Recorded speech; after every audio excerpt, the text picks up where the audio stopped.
I met Kim and Toby on another Texas independent feature called The Wind Splitter. Toby was an actor in this movie, played sort of a villain on this motorcycle movie.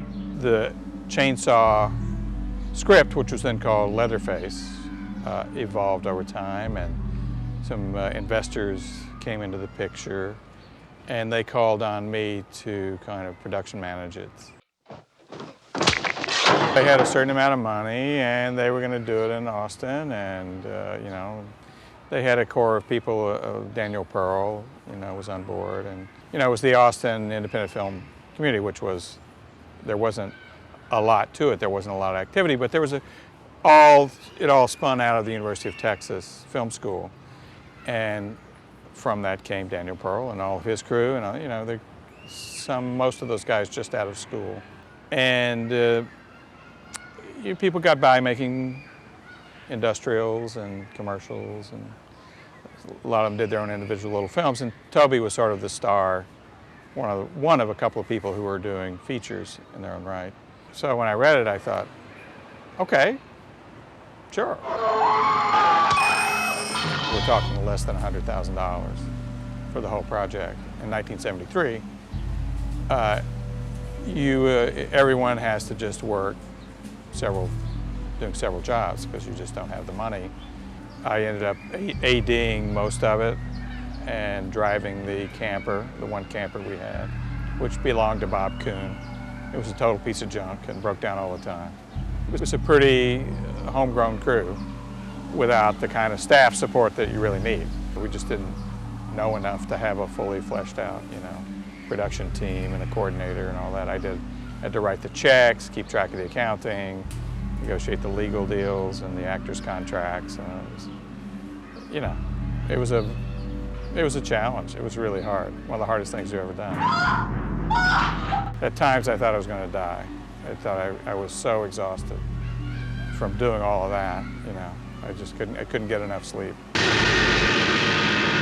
It was very hot, and Dottie Pearl, who was the wardrobe woman, who went on to a whole career, and she was makeup and wardrobe, and she never had time to wash the clothes, and so it got a bit dodgy before it was over. You know, the actors were, fortunately, you didn't get very close to them, but you know, some of the clothes I think just never got washed the whole show. Particularly the Leatherface outfits, you know, got pretty rank.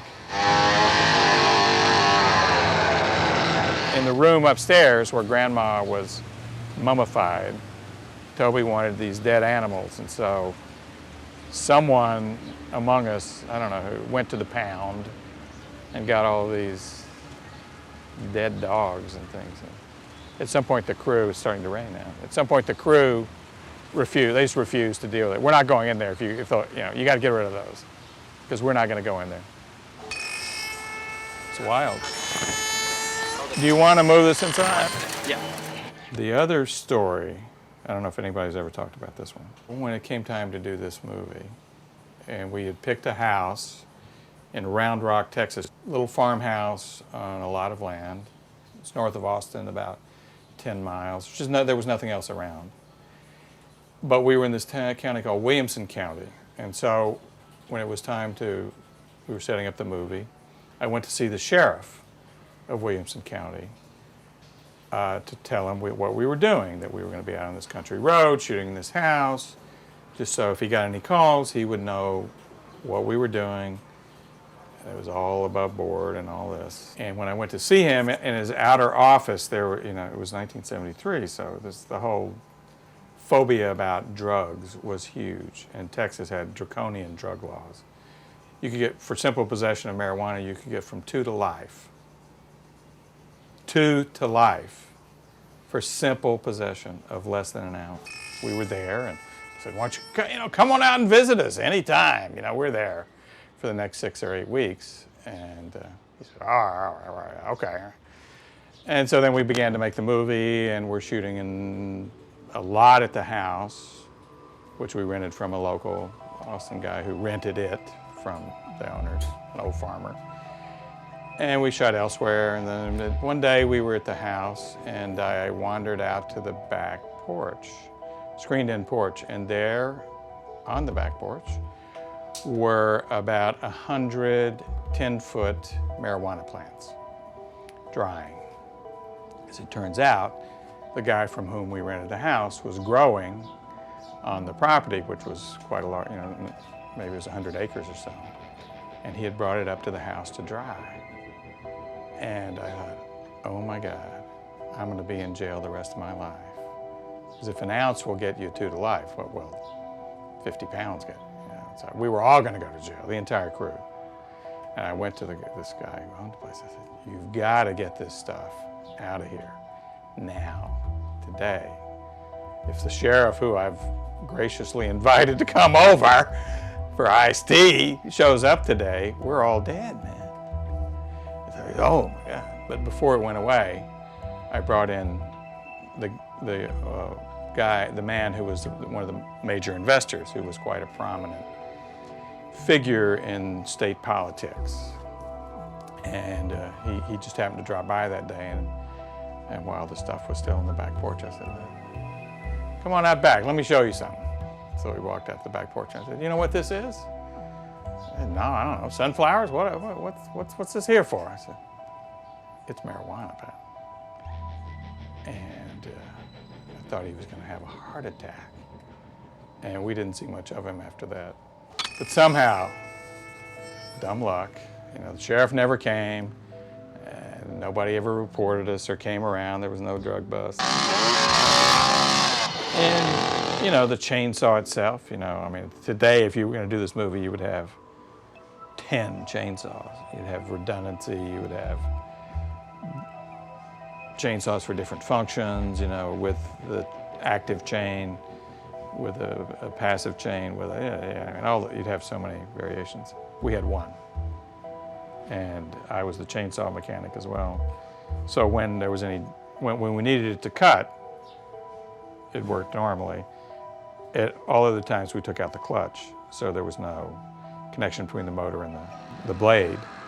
So it was basically harmless. But foolishly, we did the whole movie with one chainsaw, and it always worked.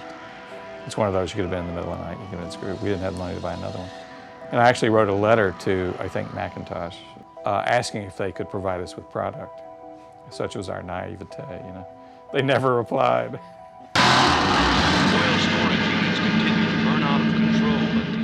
We sent the film around, and the one company that was really interested and who had the money to spend was Bryanston Pictures, which was a small New York independent distributor who had made their big money in Deep Throat. Big money. They made us an offer. It was attractive. It was more money than the film had cost to make, and percentage. We hired 2 lawyers, Arthur Klein and Tom Seltz, who were prominent New York entertainment lawyers. And they represented us. And Warren and I came to New York and sat down with Tom and Arthur. And the Perino brothers, who were at Bryanston. And it was like a scene out of The Godfather. Round table, big Italian deli spread, and characters straight out of The Godfather. And as time would reveal, our feeling about it was, in truth, the reality of it. And they were notoriously mob-connected. We had to pay back the investors. We had to get the movie out there. They were interested, and no one else was, because it was so quirky and, at the time, kind of unprecedented. It was not a typical horror film of any kind, and who knew what it would become? And so we went with them. And eventually we had to sue them for non-payment of our percentage of the box office. And the movie did well. And they paid us the upfront money. We went home with a check went back to Austin with a check, and over time we got money out of them, but not what we were owed, and we sued them. We eventually got a court judgment against them for $500,000, and by then they had declared bankruptcy. Let me get it! It's the man!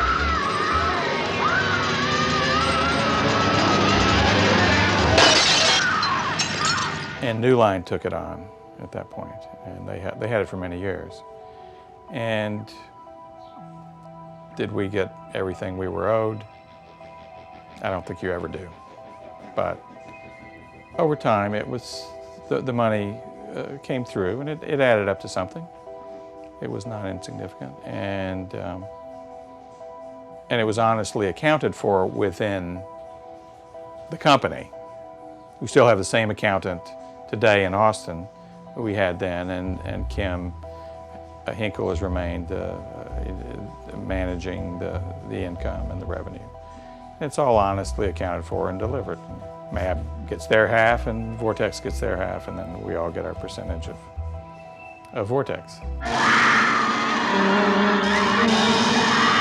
So one of the great controversies, not public, but somewhat public, among the crew of the chainsaw was the points issue. And in the course of the film, actors and various crew members got small percentages of the revenue of the movie. The way it was structured, however, was not clear to everyone, and that led to a lot of conflict and unhappiness. The investors in the movie had created a company called MAB, M-A-B, and the producers, that is Toby and Kim, created another company called Vortex. And the corporate structure was such that each company got half of the revenue that came to the film. When the distributor sent a check for $100,000, each of them got $50,000. So when the deals were made and the contract signed with the crew, this giving them points, it said you will get X% of the profits of Vortex Inc. from the proceeds of the movie. At the time it was called Leatherface. Which everyone took to mean they would get that percent of the whole revenue stream. But as what was not clear was they would only get their percentage of half the revenue stream. We made a mistake at that point. We didn't explain the whole thing to people because we were crazed and we were stupid, and we just didn't. It was just an error of omission, not of commission. Nobody, we just didn't get what the implications were for people thinking they were getting 2% of the entire amount coming in. In fact, they only got 1%. There were a lot of hard feelings from people on the crew and cast about that, feeling they were lied to, they were deceived, and in truth, they weren't told the whole story, but not out of any deceptive motive, just stupidity. We just didn't make it clear. But since then, the money that's come in has been honestly accounted for. Everyone's gotten their percentage of half of whatever's come in, and through the years it's turned out to be a substantial amount of money. But who knew at the time that it would ever turn into this kind of a deal? And I think part of it, it's a mixture of two things I think that contributed to its success. 90% is the power of the movie, and Toby's really extraordinary talent in crafting this movie, and probably 10% is the title.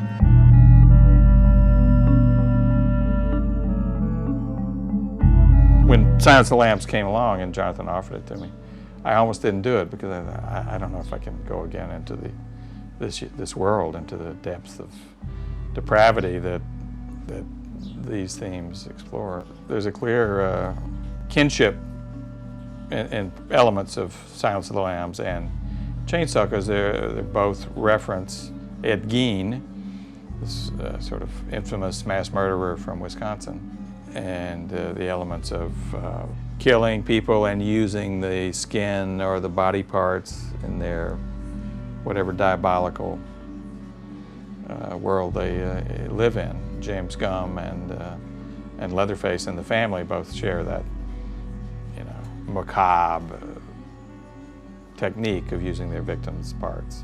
Fortunately, I went ahead and did it, and that turned into a surprising success and unanticipated in the making of that film, as the success of Chainsaw was certainly unanticipated in the making of it. It's had such an impact in the culture and in the film history that there are 5, whatever it is now, 5 prequels, sequels, as well as a whole world of impact on horror films in general that have all been shaped by this. Would I rather have made a Godard film, or, yes.